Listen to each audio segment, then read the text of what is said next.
দর্শক, নতুন প্রশাসক নিয়োগ হওয়ার পর কি অবস্থা সিলেট সিটি কর্পোরেশনের, এই বিষয়ে বিস্তারিত জানাতে সিটি কর্পোরেশন ভবন থেকে সরাসরি যুক্ত হচ্ছেন প্রতিনিধি কামরুল ইসলাম মাহি। আমরা আবারও যোগাযোগ করছি তার সাথে।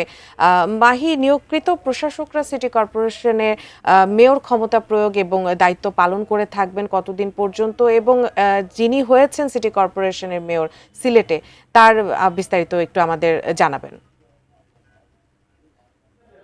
দেখুন, সিলেট সিটি কর্পোরেশনের যে প্রশাসক নিয়োগ হওয়ার পর থেকেই কিন্তু সিটি কর্পোরেশন জুড়ে নতুন করে শুরু হয়েছে। বিশেষ করে নতুন প্রশাসক যিনি রয়েছেন তাকে বরণ করে নিতে ইতিমধ্যেই সিটি কর্পোরেশনের ভেতরের যে প্রস্তুতি, সেই প্রস্তুতিগুলো ইতিমধ্যেই সম্পূর্ণ করা হয়েছে এবং নগরবাসীর মধ্যেও কিন্তু একটা প্রত্যাশার জায়গা তৈরি হয়েছে। স্থানীয় সরকারের যে সকল প্রতিনিধিরা ছিলেন, সব জায়গায় কিন্তু শূন্যতা ছিল এবং জনভোগান্তি ছিল।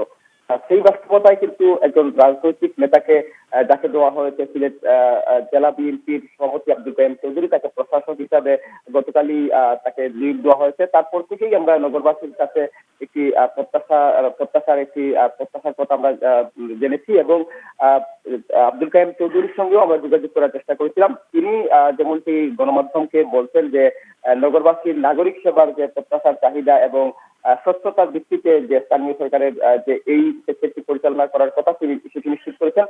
বর্তমানে তিনি ঢাকায় কিছু আনুষ্ঠানিকতার জন্য রয়েছেন এবং এই মুহূর্তে সিটি কর্পোরেশনের যে কর্মচারী যারা রয়েছেন তাদের প্রস্তুতি প্রায় শেষ পর্যায়ে চলে তাকে বরণ করে নিতে। আমরা একজন কর্মচারী এখানে রয়েছেন, তার সঙ্গে একটু কথা বলার চেষ্টা করবো। আপনাদের এই মুহূর্তের সার্বিক প্রস্তুতি নিয়ে একটু বলবেন। আমাদের প্রস্তুতি আল্লাহর রহমতে সবকিছু সম্পূর্ণ হয়েছে, দোয়া মোছা হয়েছে। আমরা রুমগুলা সবগুলা ঠিক করেছি, আর আমরা জানার পরেই আমরা প্রস্তুতিগুলো সম্পূর্ণ কালকে করেছি। আশা করি যে উদ্যোগ নেওয়া হয়েছে নগরবাসী উপকৃত হবে। দীর্ঘদিন যাবৎ এইগুলা সেবাগুলা ওনারা ঠিক মতো পাবে আশা করা যায়।